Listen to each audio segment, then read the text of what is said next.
CEO of Happier Retirement, that's Happier Retirement, and a lifelong resident of Massachusetts. I'm here today to provide testimony about the issues of coercive control and abusive litigation. Massachusetts has long been regarded as one of the most progressive states in our country. Yes, other states are also progressive, such as California, Minnesota, and New York, to name a few. But Massachusetts has a unique presence in the United States as a trailblazer. Massachusetts is where the first Europeans landed to establish themselves at Plymouth Rock. Massachusetts is where Paul Revere rode to warn Lexington and Concord that the British were coming. Massachusetts is where our revered Constitution was first read aloud to the public in Worcester.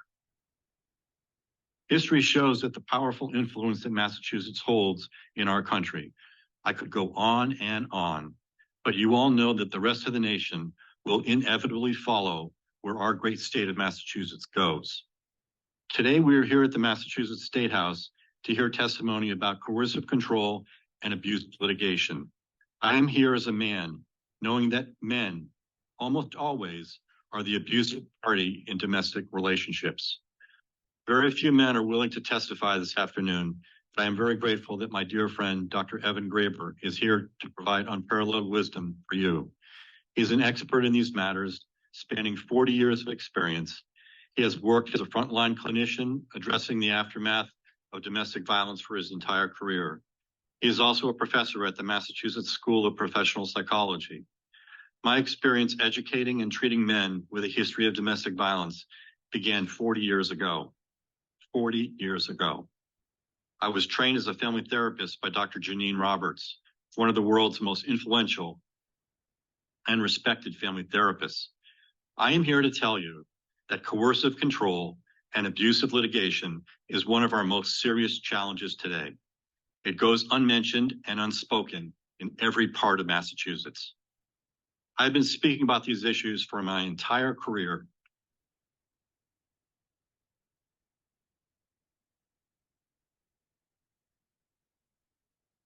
Men must be willing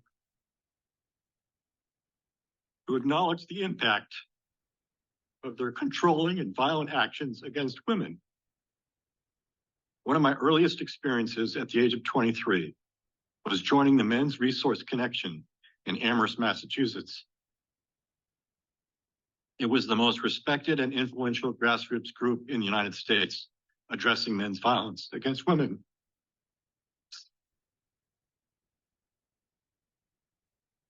We formed intervention groups addressing men's attitudes and behavior towards women. It was difficult work in 1983. That was 40 years ago that we were doing that work, and it's still going on. It became a model for how men must change. The phrase domestic terrorists comes to my mind